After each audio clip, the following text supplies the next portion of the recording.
여야의 정치 고수들과 함께 뉴스의 미래를 예측해보는 시간입니다. 뉴스 게임, 오늘도 여야의 정치 고수 두 분과 함께합니다. 국민의힘 김성태 전 원내대표, 그리고 민주당의 최재성 전 정무수석, 어서 오십시오. 안녕하세요. 예, 안녕하세요. 오늘 역사적인 날인데 오늘 두 분과 함께하게 됐네요. 일단 소감이 어떠십니까? 아주 짧게 최수성님. 뭐 이게 좀 현재 이 결론이 네. 굉장히 생각보다 늦어지는 오래 걸렸죠. 과정이었잖아요. 그래서 어떻게 보면 긴 터널을 좀 빠져나온 느낌? 빠져나오는 느낌. 긴장감 속에 이제 드디어 끝났구나, 좀 이런 생각도 드시고. 일단은 이제 오늘 결론이 나니까요. 뭔가 좀 풀리는 그런데 느낌. 기각이 되면 더 긴 어두운 터널로 들어가는 느낌이 올 것 같아요. 또 기각 가능성 있다고 보세요? 없다고 보는데. 없다고 보십니까? 자, 그럼 그 질문까지 넘어가죠. 어느 정도 결과 예측하세요? 저는 만장일치 8대0. 8대0 파면. 예. 예. 자, 김성태 의원님, 일단 소감이 어떠십니까? 타협 없는 대통령 권력과 그리고 과도한 입법 권력의 대충돌은 국민의 불행을 만들었다. 이 국가와 국민의 이 불행을 이제 오늘 탄핵 심판을 통해 가지고 치유하고 회복할 수 있는 그런 시점으로 갈 수 있어야 한다. 그런데 그렇게 평온하게 갈 수 있을 건지 밤새 많은 걱정했고. 그렇죠. 예. 그렇죠. 그래서 결과는 어떻게 내다보세요? 이제 한 2시간 반 남았나요? 예. 저는 솔직하게 이제 비상계엄 자체는 저 정치적 소실은 잘못했습니다. 잘못했지만 예. 그걸 형사재판이나 또 탄핵 심판을 통해서 적법적인 절차의 그런 정당성, 중요성이 일부 훼손되고 상실된 그런 부분에 대한 문제점을 가지고 이 심판은 이루어지기 때문에 과연 헌법과 법률, 법리에 충실한 그런 재판관들의 양심적 판단만 기다릴 뿐이지 이걸 저는 절대 강요하고 싶은 생각이 없어요. 굳이 이야기를 하려면은 저는 한 6대2 정도 이렇게 6대2 예서, 인용적으로 보세요. 예, 6대2 정도 이렇게 이제 그렇게 보시는군요. 인용을 얘기하시는 인용까지는 아직 이야기하고 싶지는 않아요. 국힘분 여기서 한 6대2면은 뭐예요? 6대2 기각? 한 분이 6대2 속에 지금 5대3이 함축돼 되도록 해서 예. 이게 한 분이 또 이제 좌지우지한다는 그런 많은 이 방송 또 유튜버들의 그 판단들이 있으니까 그 다 정말 아무 진언지가 아무 과학적이고 합리적인 그런 유추할 수 있는 근거는 없어요. 그렇지만 근데 문장으로 따지면 지금 네. 비문을 얘기하신 거예요. 6대인데 인용은 얘기하고 싶지 않다. 새겨 듣겠습니다. 예. 6대2를 보신다는 김성태 전 의원. 그럼요, 지금부터는 선거 결과, 2시간 반 뒤에 나오는 선거 결과에 따른 윤 대통령의 운명, 정치권의 운명, 국가의 운명, 전망을 좀 해보죠. 두 분과 함께. 이제 2시간 반 뒤에 벌어질 상황에 대한 전망입니다. 우선 인용, 즉 파면, 탄핵 결정이 날 경우에는 무슨 일이 벌어지는가. 일단은 곧바로 파면이에요. 곧바로 직무정지가 아니라 그냥 대통령직에서 내려오는 건데, 파면된 대통령의 경우에는 경호 외에 다른 예우는 전혀 못 받는다면서요. 그러니까 신병 경호 외에는 실질적으로 대통령 마치고 나면 대통령은 또 이제 사후 관리, 그러니까 품격을 위해서 일정 부분 국가가 지급하는 그런 많은 비용이 있어요. 연금을 포함해가지고. 맞아요. 연금. 경호뿐만 아니라 또 수행, 비서진까지, 사무실. 그러니까 사무실 짓기 다 해당이에요. 여기는. 네, 다 해줍니다. 그런데 그런 비용이 이제 지출되지 않죠. 다만 유일하게 신병 경호를 위한 경호원만 이제 붙는 거예요. 예. 그러니까 이제 국립묘지도 또 가지를 못합니다. 예. 그렇기 때문에 이제 사실상 과거에 이제 대통령의 신분 직위에 따른 퇴임 이후에 그런 국가적 예우는 상실되고 사실상 자연인으로서 다만 대통령의 한 국가의 대통령으로서 신변은 철저히 국가가 지켜줘야 된다. 그 이상 이하도 아니에요. 신변 보호 정도만 가능하다. 관저도 즉시 떠나야 되나요? 그게 어디 규정 같은 게 있습니까? 아니 뭐 이삿짐 쌀 때까지는 예. 보통 이삿짐 쌀 때까지. 예. 뭐 박근혜 대, 지체 없이와 비슷한 거죠. 뭐. 예, 박근혜 전 이번에 대통령 지체 없이 임명해야 네. 된다. 지체 없이가 예, 예. 즉각이냐 뭐 했듯이 예. 지체 없이 정도인데 그게 날짜로 정해져 있는 건 아니고 알겠습니다. 박근혜 전 대통령 당시에는 이틀 걸렸다고 그래 짐 싸는데. 근데 아예 이제 그 인용 상황을 그렇게 그때는 여론이 압도적이었는데도 대통령실 안에서 그러니까 청와대 안에서는 누구도 입 밖에 내는 상황 내지 못하는 상황이었대요. 그래서 돌아가야 되는 그 집에 보일러도 안 틀어놨었다고 그럽니다. 그렇습니다. 예, 그리고 꽤 오래 걸렸다고 이제 짐 싸고 나가는데 한 이틀이 걸렸다고 그러는데 지금도 이건 이제 민주당 윤건영 의원이 한 얘기인데 대통령실 안에서 이 인용에 대한 얘기를 입 밖에 누구도 낼 수 없대요. 대통령님 혹시 저 인용이 될 수도 있으니 어떻게 이삿짐을 좀 싸놓 이런 얘기는 전혀 입 밖에도 낼 수 없어서 아무 준비는 못 하고 있다는 얘기가 들리더라고요. 그러겠죠. 그러겠죠. 예. 예. 그래서 이사까지 시간은 조금 걸리지 않겠는가 이런 거고요. 그래도 뭐 지금 대통령실 참모들 입장에서는 이제 네. 인용과 또 기각 뭐 이 경우의 수를 가지고 만반의 또 준비를 합니다. 다만 뭐 굳이 그걸 갖다 공개적으로 오픈해가지고 대통령실 전체에서 역할 분담이 이루어져가지고 뭐 이게 인용됐을 시에 대통령 퇴임 절차 그러니까 뭐 거기에는 당연히 이제 뭐 집무실 또 이전뿐만 네. 아니라 또 이제 사저 또 이전 그렇죠. 이런 모든 문제가 포함되겠죠. 이걸 공론화하지 못할 뿐이지만은 다 그 준비는 할 수밖에 없습니다. 그렇군요. 네. 그렇군. 물밑으로는 다 준비하고 네. 대통령실은 하고 있을 거다. 무엇보다 중요한 거는 대국민 메시지. 그러니까 격앙된 지지층을 다독이는 메시지가 나올 것이냐, 언제 나올 것이냐, 어느 정도 수준으로 나올 것이냐의 문제인데 최수성님 어떻게 보세요? 저는 뭐 박근혜 대통령도 사실은 탄핵이 인용되고 파면되고 네. 사실은 그 불복 메시지였거든요. 사실 그랬죠. 예. 사실 그랬죠. 뭐 윤 대통령도 뭐 유사하지 않을까 싶고요. 윤 대통령은 이번에 탄핵 과정에서 보수층이 결집되는데 그 중심에 있었잖아요. 예. 그러기 때문에 일종의 이제 지금 또 구속된 상태가 아니거든요. 예.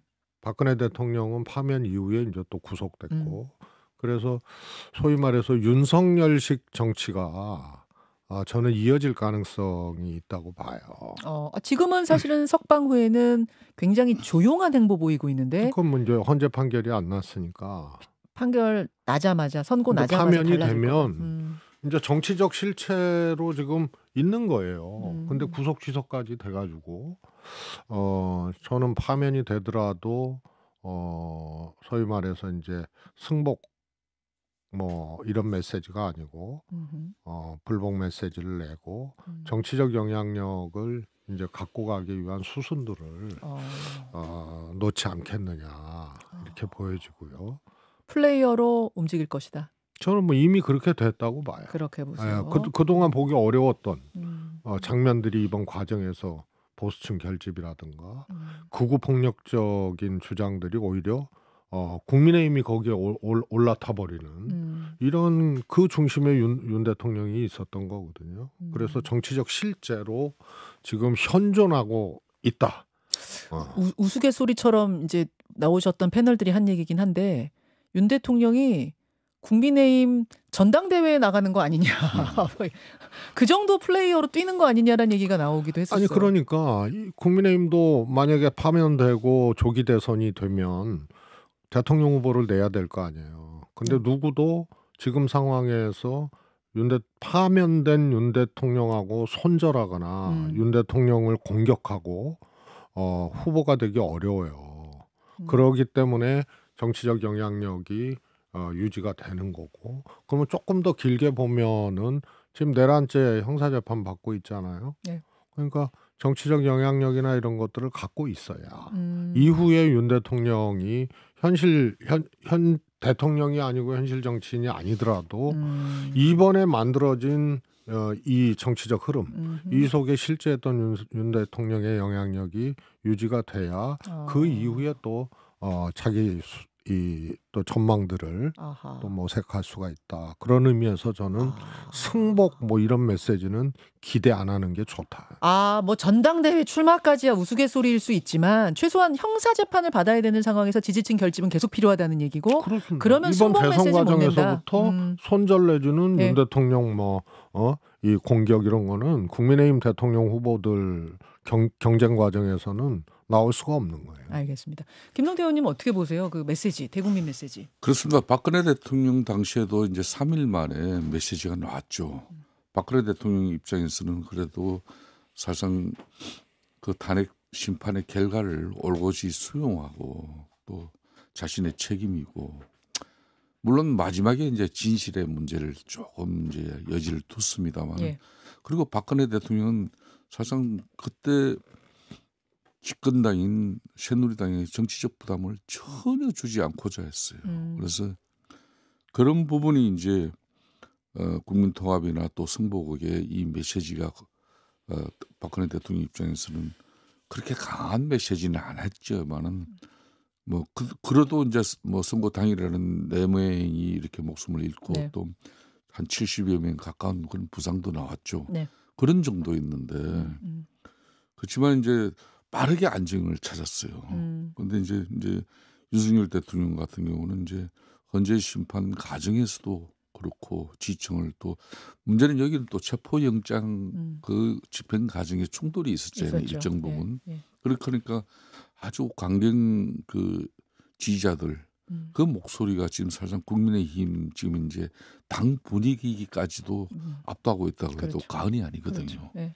뭐 이런 상황이라면 윤석열 대통령께서 자신을 쉽게 지워내면서 다시 보수 정당인 국민의힘이 자신을 뛰어넘어서 이제 새로운 국민들의 희망을 만들어내는 그런 메시지, 그런 뭐 당의 또 변화 이걸 이제 추동해 나갈 수 있도록 자유롭게 정말 자신을 완전히 지어줄지 그건 나는 의문점을 좀 가져요. 지금 말을 굉장히 부드럽게 하시려고 노력하지만 제가 골자만 뽑아보면 당이 이제 살아나려면 대통령이 좀 끊어줘야 되는데 그리고 자신을 내려놔야 되는데 완전 승복 메시지 내야 하는데 그러지 않을 것 같아 걱정이다 그 말씀이시죠? 그렇습니다. 예.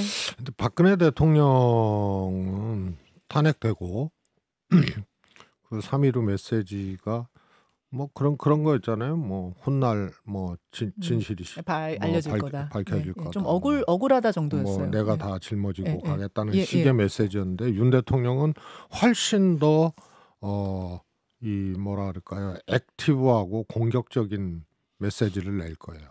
역시 이제 계엄을 했던 그 동기, 본인이 얘기하는 그 이유 있잖아요. 그래서 자유민주주의, 그 다음에 국가를 위기로부터 뭐 이런 메시지를 내서 정치적 실제로서의 윤석열 이것을 유지할 거고요. 조금 더 멀리 보면 이런 상상을 한번 해볼 수 있죠. 어떤 식이요? 이번에 국민의힘 대통령 후보는 누가 될까? 누가 될 것 같습니까? 누가 되겠죠. 되겠죠. 예. 저는 뭐 개인적으로 김문수, 한동훈 두 분 2파전 보세요. 경쟁이라고 보는데 그러면 김문수 후보가 대통령이 됐어요. 대통령 후보가 됐어. 그런데 본선에서는 졌어. 민주당이 이겼어. 그런데 역대 낙선한 대통령 후보들은요. 정동영 의원 당시 대선에서 낙선한 정동영 빼고 전부 당대표로 복귀했거든요. 그러네요. 홍준표, 그러네요. 뭐 문재인 전 대표 예. 뭐 다. 이재명 대표도 마찬가지로. 그래서 만약에 낙선한다면 네. 낙선한 국민의힘 대통령 후보는 당대표로 복귀하게 돼 있어요. 김문수 대표가 될 수도 있다. 네. 그런데 이번에 아까 말씀드렸던 한국 정치에서 정말 등장하지 않았던 굉장히 극우적인 주장, 극우적인 행동 이게 국민의힘이 오히려 거기에 올라타버린 최근의 이 탄핵 과정에서의 이 모습. 그래서 전광훈 목사만 보더라도 그 전에 홍준표 시장이 김기현 대표 막 때린 거 아니에요? 정광훈하고 손절 못하고 말이야. 그랬었죠. 그러니까 홍준표 상임 고민해서 해촉시켜버린 거 아니에요? 기억나요. 그런데 이번에 탄핵 과정에서 홍준표 뭐라 그랬어요? 애국의 전사다. 전광훈을. 그런 정도로 지금 지형이 변해버린 거예요. 그러면은 김문수 대표 체제에서 그러면은 극우적인 정당의 대표가 되는 건데 그렇게 되는 거 아니에요?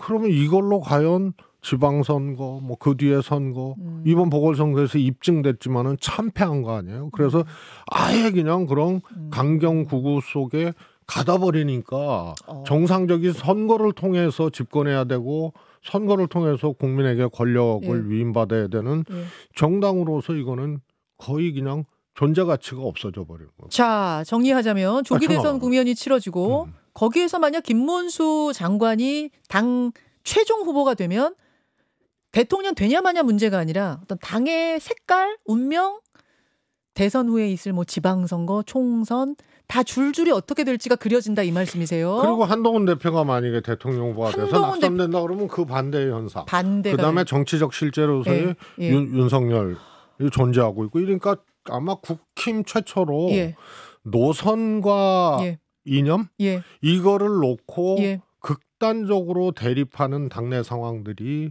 올 거다. 그러면은 이게 한 정당으로서 국힘이 계속 존재할 수 있겠냐. 분당까지 보세요. 저는 분당 내지는 이탈. 그리고 당이 사실상 쪼개지는 이런 것까지 가지 않겠느냐.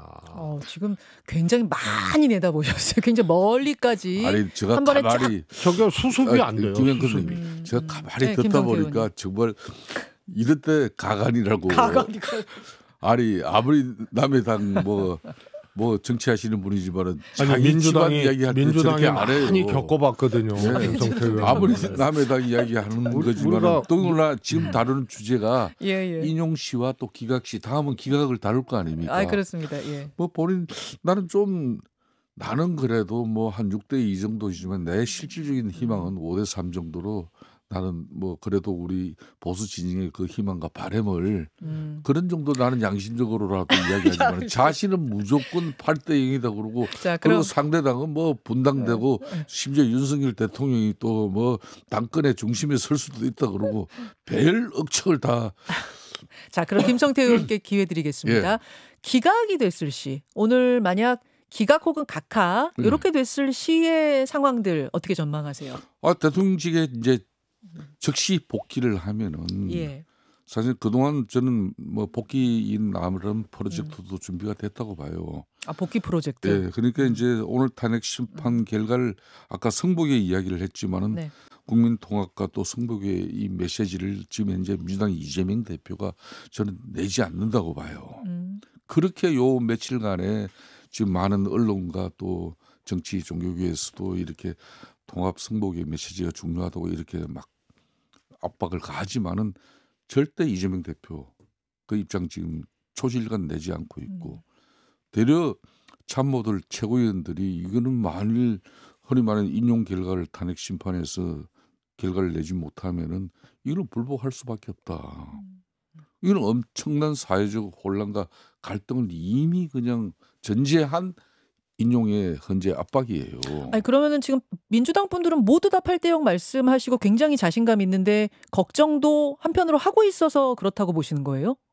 민주당은 전혀 그런 부분 걱정 안 해요.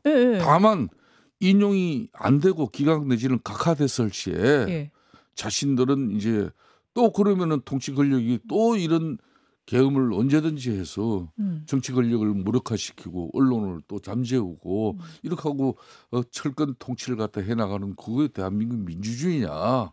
우리는 거기에 저항하겠다. 이게 이제 사실 민주당의 입장이거든요. 그러니까 이제 문제는 이제 앞으로 이후 사항이 기각이 됐을 때 그 복귀는 한다 하더라도 엄청난 이 사회적 소요와 혼란에 윤석열 대통령은 이제 바로 이제 부딪힐 수밖에 없는 거죠. 그럼 이런 문제들을 수습하고 또 혼란을 또 최소화시키면서 안정된 국정을 가지고 또 이런 외교 안보 관계를 비롯한 이 국민의 지금 현재 이 상처를 치유해야 한다 그런 건 저는 이제 조기 퇴진 그런 프로그램 조기 퇴진 운동이 벌어질 것이다. 그리고 두 번 다시 이런 87 체제 이후에 이런 사회적 갈등과 낡은 헌법으로 비롯된 지금 대한민국의 한계를 극복하기 위한 개헌 절차 이걸 통해 가지고 국민들에게 저는 설득과 이해를 구하는 그게 가장 중요하다고 봐요. 자, 이제 어느 결론이 날지 뭐 조금 있으면 나옵니다만 두 분과 함께 인용시, 즉 파면시, 기각이나 각하시에 전개될 상황들을 좀 전망해봤는데 김성태 의원께서는 기각이나 각하가 나오면 조기 퇴진 운동이 벌어질 것이고 동시에 윤 대통령은 직무에 복귀해서 개헌을 추진하는 방법으로 이제 상황을 돌파할 것이다. 이렇게 보고 계시는 조기 퇴진 거네요. 운동이 벌어지는 게 아니라 네. 자진해서 조기 퇴진할 조기 거다? 퇴진 로드맵을 제시하는 거죠. 윤 대통령이 그렇게 할 그렇죠. 거다 그 예, 말씀이세요. 예, 예. 알겠습니다. 이제 뭐 마무리할 시간이 좀 돼 갑니다. 혹시 덧붙이실 말씀들 마지막으로 한 말씩 해주시죠. 김성태 의원님이 확실히 네. 윤 대통령의 찐윤은 아니구나. 윤 대통령을 그렇게 모르세요? 무슨 말씀이세요? 기각 시에 네. 그 조기 퇴진 프로그램을 스스로 스스로. 제시를 하고 또 헌재에서 윤 대통령이 얘기했던 것처럼 무슨 개헌이나 뭐 이런 거 이거 할 것 같아요? 윤 대통령 안 해요. 그러니까 저 계엄도 하고 비정상적인 그런 이제 대통령의 행위가 이어져 왔던 거 아니에요? 그래서 저는 복귀하면요. 기각돼서 그럴 리는 없지만 이제 사저로 복귀하느냐 관저로 복귀하느냐인데 기각되면 관저로 복귀하는 거고 인용되면 사저로 복귀하는 거거든요. 그렇죠. 사실상. 예. 그런데 관저로 복귀하게 되면 아마 엄청난 공포가 기다리고 있을 거예요. 공포요? 그게 이제 흔히 얘기하는 뭐 계엄의 생활화 뭐 이런 것도 있겠지만 훨씬 더 이번 과정에서 스스로가 고초를 겪었다고 생각을 할 거기 때문에 복귀한 윤 대통령은 그야말로 공포 정치 또 야당이나 또 반대에 대한 엄청난 이제 보복 이런 것들이 그래서 정치는 훨씬 더 실종되고 우리는 공포적인 상황으로 갈 가능성이 저는 매우 크다고. 자, 일단 여기까지 하겠습니다. 뭐 김성태 의원님 지금 말씀하시는 동안 동의하지 않는다는 표정 지으셨습니다만 더 이상 이야기를 이어가진 않고 여기까지 일단 한 다음에 한 말씀만. 예. 아까 이제 뭐 인용되어지고 이제 조기 대선이 오면은 이제 민주당 모 씨가 이제 대통령이 되는데 저는 그 상황이 되면 오늘 질문지에도 김건희 여사의 운명은 어떻게 되냐고 이렇게 있는데 여기까지 가지는 않았는데 갑자기 멜문지아라는 그 사자성어가 떠오르는 것은 무슨 이유일까요? 무섭습니다. 여기까지 하고 헌재 선고 기다리겠습니다. 두 분 고맙습니다. 김현정의 뉴스쇼는 시청자 여러분의 참여를 기다립니다. 구독과 좋아요, 댓글 잊지 않으셨죠? 알림 설정을 해두시면 평일 아침 7시 10분 실시간 라이브도 참여하실 수 있습니다.